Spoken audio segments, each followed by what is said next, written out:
अब colloidal soul की formation के बाद नेक्स्ट टॉपिक है प्योरिफिकेशन। कि कोलॉइडल सोल बना है उसमें हो सकता है इम्प्योरिटी का अमाउंट बहुत ज्यादा हो, ठीक है, तो उसको हमें क्या करना है, प्योर करना। अब बात यह आती है कि इम्प्योरिटी हो क्या सकती है। आपने देखा पीछे हमने मेथड ऑफ प्रिपरेशन में पेप्टाइजेशन भी किया था ना, तो उसमें हमें क्या है कि पेप्टाइजिंग एजेंट डालना पड़ता है। Peptising agent is nothing, it is just an electrolyte. ये एक इलेक्ट्रोलाइट ही है जो आयंस के अंदर टूटता है। इलेक्ट्रोलाइट को क्या बोला जाता है, क्रिस्टलोइड। क्या बोला जाता है, जैसे NaCl है क्रिस्टलोइड।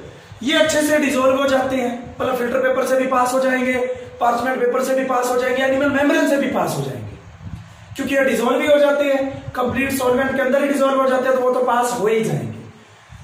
तो कोलॉइडल सोल के अंदर इंप्योरिटीज आने का मतलब है उसके अंदर एक्सेस अमाउंट है, ज्यादा अमाउंट है किसका, क्रिस्टलोइड का। तो आपको कोई ऐसे मेथड लेके आने हैं जिससे आप क्रिस्टलोइड को अलग कर लो और कोलॉइड को अलग कर लो। मैंने दो डेफिनेशन, जहां मैंने ये colloidal state of matter start किया था तो दो डेफिनेशन लिखवाई थी, कोलॉइडल स्टेट में कोलॉइड और क्रिस्टल। तो देखिए प्योरिफिकेशन की डेफिनेशन क्या है। प्योरिफिकेशन होता क्या है, it is a process to minimize या to reduce the amount of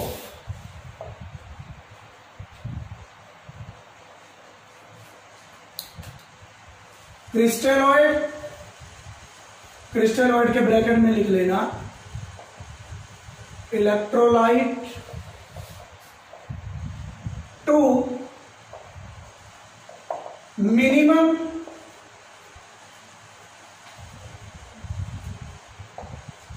required level in a colloidal cell. ऐसा नहीं है कि आपने उसको बिल्कुल ही बाहर निकाल देना, मिनिमम रिक्वायर्ड लेवल तक तो रखना ही है, ओके। अदरवाइज जो कोलॉइडल सोल बना है वो दोबारा से अनस्टेबल हो जाएगा। समझ रहे हो ना। ऐड क्यों करते हैं अपन, ये stabilising agent, peptising agent add क्यों करते हैं, ताकि जो बनने वाला कोलॉइडल सोल है वो क्या हो, स्टेबल हो, बने भी और स्टेबल भी रहे। तो ऐसा नहीं है कि आपने बिल्कुल रिमूव कर देना, मिनिमम रिक्वायर्ड लेवल तक आपने रखना है उसको। उस प्रोसेस को हम क्या कह देते हैं, प्योरिफिकेशन। क्या कहते हैं उसको, प्योरिफिकेशन। तो प्योरिफिकेशन में देखिए फर्स्ट मेथड हमारा डायलिसिस। डायलिसिस हमारी बॉडी के अंदर जो करता है, जो फंक्शन करता है नेचुरली अपने आप होता है, वो करता है किडनीज। तो इसमें करना क्या, आपने एक पार्चमेंट बैग लेना है, पार्चमेंट पेपर का बैग बनाना है, ये जो 8 की शेप में बना हुआ है, उसके अंदर एक फनल कीप लगानी है, उसमें आपने इम्प्योर सोल डालना है। अब इम्प्योर सोल में क्या क्या है, क्रिस्टलोइड भी है, कोलॉइड भी। छोटे कौन है, क्रिस्टलोइड, बड़े कौन है, कोलॉइड। तो ये जो छोटे वाले हैं ये क्रिस्टलोइड है और बड़े वाले जो है वो कोलॉइड है। डिस्टिल्ड वाटर आ रहा है और यहां एक टैप और लगाई हुई है, क्यों, इस पार्चमेंट पेपर से क्रिस्टलोइड के पार्टिकल पास होके इधर आ जाएंगे और कोलॉइड के पार्टिकल पास नहीं होंगे, वो सिर्फ उस पार्चमेंट पेपर में ही रहेंगे। आपने मान लीजिए 1 लीटर इम्प्योर सोल डाल दिया, कुछ टाइम बाद सारे क्रिस्टलोइड इधर आ जाएंगे। जो लिमिटेड एक्सटेंट चाहिए था वो कोलॉइडल पार्टिकल के साथ मिलकर क्रिस्टलोइड पड़े रहेंगे, जो एक्सेस था, जो फालतू था, वो इसमें एंटर कर जाएगा। डिस्टिल्ड वाटर मींस बिल्कुल प्योर, उसमें क्रिस्टलोइड आ गया तो किसका सॉल्यूशन बन गया, क्रिस्टलोइड का। उसको साथ के साथ एक नीचे वाली टैप से आपने क्या करना है, बाहर निकालते रहना है और साथ के साथ ही प्योर और डिस्टिल्ड वाटर एंटर करते जाना है। अगर आप इस प्रोसेस को फास्ट करना चाहते हैं तो आप इलेक्ट्रिक प्लेट लगा दीजिए, पॉजिटिव चार्ज नेगेटिव चार्ज। इससे क्या होगा, बाहर किसे नहीं आना है, क्रिस्टलोइड क्या होते हैं, electrolyte like NaCl, FeCl3, ions में टूटेंगे। जितनी जल्दी आयंस में टूटेंगे उतनी जल्दी बाहर आएंगे। तो इलेक्ट्रिक फील्ड की प्रेजेंस में ये जल्दी से जल्दी आयन में टूटेंगे, किसमें डिसॉल्व होंगे, डिस्टिल्ड वाटर में, उतनी जल्दी सॉल्यूशन बनेगा और उतनी ही जल्दी हम उसको बाहर कर देंगे। तो यहां इलेक्ट्रिक प्लेट लगाने का, इलेक्ट्रिक फील्ड अप्लाई करने का एक ही मोटिव है हमारा, एक ही पर्पज है कि ये प्रोसेस क्या हो जाए, थोड़ा फास्ट हो जाए। कर लोगे, लिख लोगे इसकी सारे की theory.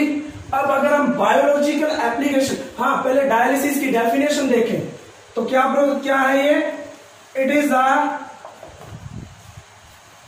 Process of separation of crystalloid particles from colloidal particles by diffusing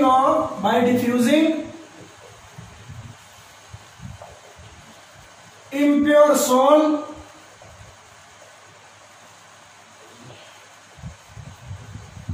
through parchment paper और एनिमल मेम्ब्रेन। उसको हम क्या कह देते हैं, डायलिसिस। अपनी क्रिस्टलोइड पार्टिकल अलग करने हैं कोलोइडल पार्टिकल से, डिफ्यूजिंग मतलब इम्प्योर सोल आप ऐड कर रहे हो थ्रू पार्चमेंट पेपर और एनिमल मेम्ब्रेन। अब देखिए इसका बायोलॉजी के अंदर, मेडिकल के अंदर क्या यूज हो सकता है। जिसकी किडनीज अच्छे से फंक्शन ना कर रही हो तो डायलिसिस की जाती है उसकी, टाइम टू टाइम उसके ब्लड को क्या किया जाता है, प्योर किया जाता है। उसमें जो अनवांटेड पार्टिकल्स हैं, अगर किडनी अपने आप फंक्शन कर रही है तो अपने आप वो अनवांटेड जो क्रिस्टलोइड है उसको यूरिन के थ्रू बाहर भेज देगी और जो रिक्वायर्ड है उनको बॉडी के अंदर रख लेगी। हम वाटर पीते हैं ना तो उसमें से भी सोडियम, पोटेशियम, आयन, ठीक है, मिनरल्स, ये सब चीज बॉडी हमारी रख लेती है और बाकी जो है यूरिन के थ्रू बाहर आ जाता है। और ध्यान दीजिए डायलिसिस में किया क्या जाता है,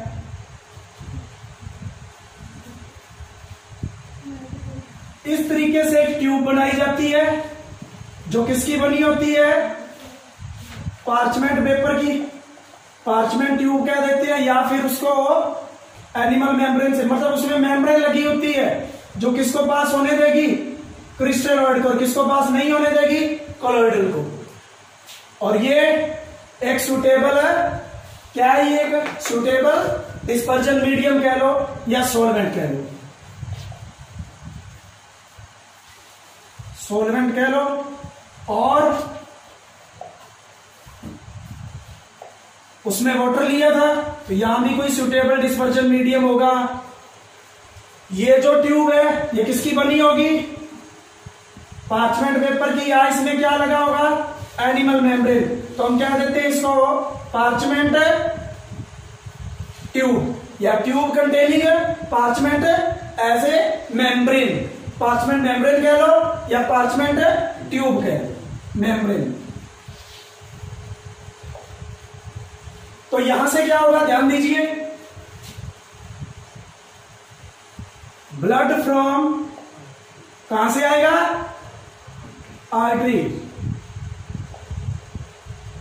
क्या होती है, इम्प्योर ब्लड होता है जो। तो यहां से इस साइड एंटर कर जाएंगे क्या, अनवांटेड आयंस, क्या एंटर करेंगे, अनवांटेड आयंस, मतलब क्रिस्टलोइड यहां एंटर कर जाएंगे और टाइम टू टाइम इसको चेंज करते जाएंगे अपना मीडियम को। और यहां जो ब्लड है वो चला जाएगा, ब्लड टू वेन्स, वेन्स में चला जाएगा। और की दोनों ही नाड़ियां हैं, एक में इम्प्योर ब्लड आता है, दूसरे में किडनी से प्योर होके चला जाता है। किडनी ना काम कर रही हो तो हम क्या करते हैं, डायलिसिस कर देते हैं आर्टिफिशियली। क्लियर है, क्या चाहिए उसमें, पार्चमेंट ट्यूब चाहिए, मेम्ब्रेन, एक सूटेबल सोलवेंट चाहिए, डिस्पर्जन मीडियम चाहिए आपको, अनवांटेड आयन क्रिस्टलोइड के इसमें एंटर कर जाएंगे और साथ के साथ आपको इसको चेंज करना पड़ता है, साथ के साथ ही इसको डिस्पर्जन मीडियम को। समझ आ रहा है? ये था डायलिसिस का बायोलॉजिकल यूज। तो प्यूरिफिकेशन का सेकंड मेथड है अल्ट्रा फिल्ट्रेशन। तोड़ के देखो इसको, अल्ट्रा फिल्ट्रेशन। समझो पहले इसको। जो ऑर्डिनरी फिल्टर पेपर है, सिंपल फिल्टर पेपर आपने देखा होगा लैब के अंदर, रफ कॉपी के पेज की तरह लगता है। ऑर्डिनरी फिल्टर पेपर जो होता है उसके अंदर जो होल्स होते हैं, जो पोर्स होते हैं, वो थोड़े से बड़े होते हैं। हालांकि नेकेड आई से तो नहीं दिखते, लेकिन थोड़े से बड़े होते हैं, जिससे क्या होगा, ट्रू सॉल्यूशन भी इजीली पास हो जाता है और कोलॉइडल सॉल्व भी इजीली पास हो जाता है। ट्रू सॉल्यूशन मतलब क्रिस्टलोइड और कोलॉइडल सॉल्व, जिससे हमें अलग करना है। तो ऑर्डिनरी फिल्टर पेपर से दोनों पास कर जाते हैं, हमें क्रिस्टलोइड को कोलॉइड से अलग करना है। तो आपके पास जो फिल्टर पेपर है ना, आप उसको अल्ट्रा फिल्ट्रेशन बनाओ। कैसे? आप उसके पोर या जो होल्स हैं उसके साइज को कम कर दो। कैसे करोगे कम? आप फिल्टर पेपर को यूज करने से पहले एक सॉल्यूशन के अंदर डिप करो। और सॉल्यूशन क्या हो सकता है? 4% nitrocellulose in the presence of alcohol और ईथर, या फिर gelatin solution in the presence of formaldehyde हो सकता है। जैसे ही आप उसमें डिप करोगे, वो क्या होंगे, ये जो सॉल्यूशन दो मैंने आपको बताए हैं, फिल्टर पेपर के होल्स के अंदर जाके सेटल हो जाएंगे और फिल्टर पेपर के होल्स या पोर्स का साइज क्या कर देंगे, रिड्यूस कर देंगे, कम कर देंगे। जिससे क्या होगा, जब हम इम्प्योर सॉल्ट उसमें डालेंगे, फिल्टर पेपर से पास करवाने की कोशिश करेंगे, तो क्रिस्टलोइड के जो आयन्स है वो तो बहुत छोटे होते हैं, वो तो पास हो जाएंगे, बट कोलॉइड के पार्टिकल पास नहीं होंगे। हो गया फिल्ट्रेशन। समझो इसको। Ordinary filter paper has pores or holes of large size such that crystalloids and colloidal particles such that, यहां पे एक वर्ड लगा लेना, बोथ, दोनों, crystalloid and colloidal particles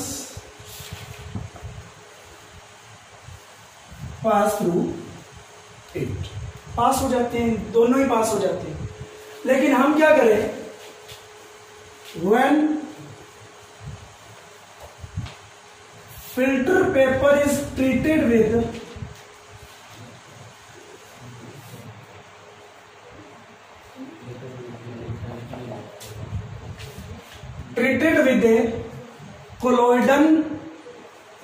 colloidin और कोलॉइडन के साथ करो और gelatin solution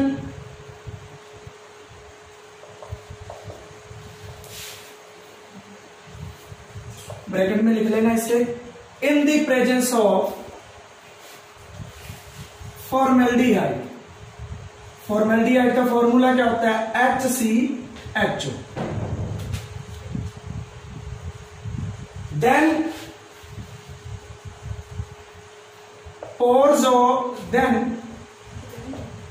pore size of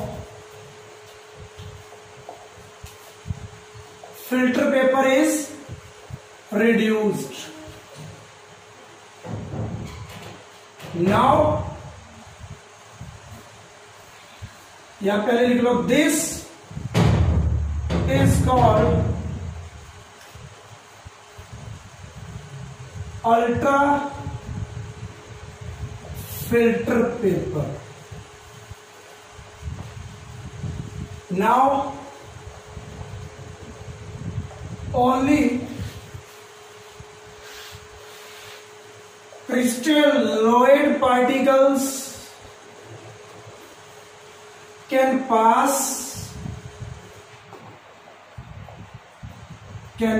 through 8। सिर्फ क्रिस्टलोइड पास हो सकेंगे और कोलोइडल सॉल्ट पीछे प्योर रह जाएंगे, leaving behind pure colloidal salt. पीछे क्या छोड़ जाएंगे? प्योर कोलोइडल सॉल्ट पीछे छोड़ जाएंगे। अब क्वेश्चन ये आता है कि कोलोइडल क्या यूज, जिलेटिन सॉल्यूशन तो बता दिया, इन the presence of formaldehyde. Colloidal क्या यूज हो सकता है?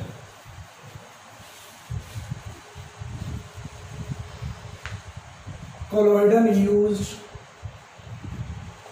वो क्या हो सकता है? 4% सॉल्यूशन ऑफ, 4% का मतलब क्या है? अगर आप ग्राम में ले रहे हो तो 4 ग्राम आपको लेना है नाइट्रोसेल्यूलोज और 96 ग्राम आपको लेना है solute.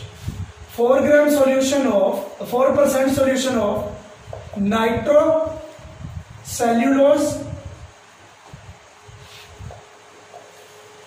in the presence of alcohol. तो सॉल्वेंट ले लेंगे अल्कोहल या ether. 4% solution of nitrocellulose in the presence of alcohol.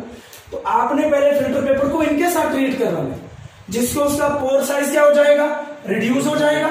उस फिल्टर पेपर को हम कहते हैं अल्ट्रा फिल्टर पेपर। अब सिर्फ क्रिस्टलोइड पास होंगे, प्योर कोलोइडल सॉल्ट पीछे रह जाएगा। इस मेथड को हम कहते हैं अल्ट्रा फिल्ट्रेशन। तो प्योरिफिकेशन के अंदर है third ultra centrifugation. Ultra centrifugation के अंदर मशीन यूज होती है एक, जिसको हम कहते हैं अल्ट्रा सेंट्रीफ्यूग। इसके अंदर क्या होता है? यह मशीन बहुत ही तेजी के साथ घूमती है, बहुत 1 मिनट के अंदर 1000 के करीब इसके राउंड आ जाते हैं। समझ आ रहा है? तो क्या करती है, एक ट्यूब के अंदर, जैसे टेस्ट ट्यूब है, एक ट्यूब के अंदर इम्प्योर कोलोइडल सॉल्ट फिल किया जाता है, भरा जाता है। आप लिखते रहना इसको साथ साथ। एक ट्यूब के अंदर इम्प्योर सॉल्ट को फिल किया जाता है, अल्ट्रा सेंट्रीफ्यूग मशीन के अंदर रखा जाता है और बहुत ही हाई स्पीड पे इसको रोटेट किया जाता है। इससे क्या होता है? इम्प्योर के अंदर 2 चीजें हैं, कोलोइडल है और क्रिस्टलोइड है। अब देखिए क्रिस्टलोइड का मतलब क्या है? क्रिस्टलोइड का मतलब है, ट्रू सॉल्यूशन से मैं रिजेंबल कर सकता हूं उसको,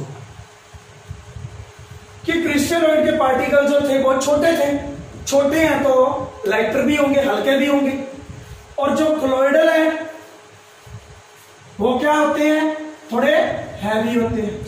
इसके कंपैरिजन में ओवरऑल नहीं होते। इसका साइज क्या था?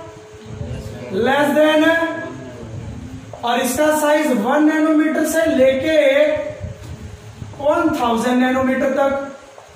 अब आप खुद भी इतने सियाने तो हो कि 1 नैनोमीटर से 1000 नैनोमीटर वाला साइज थोड़ा बड़ा है। बड़ा है तो पार्टिकल इसके कंपैरिजन में थोड़ा हैवी है।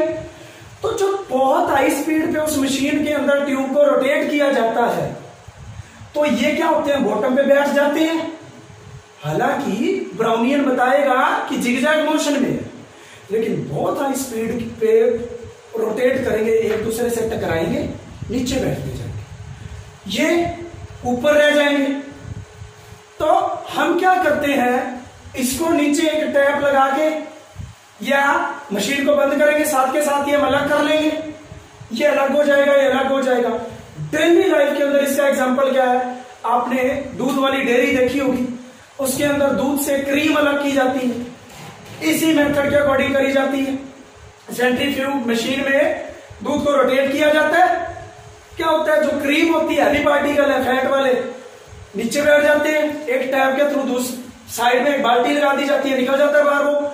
और जो पतला दूध, स्प्रेटा कहते हैं जिसको, लो फैट मिल्क, वो ऊपर रह जाता है, उसके लिए अलग से टैप लगा दी जाती है।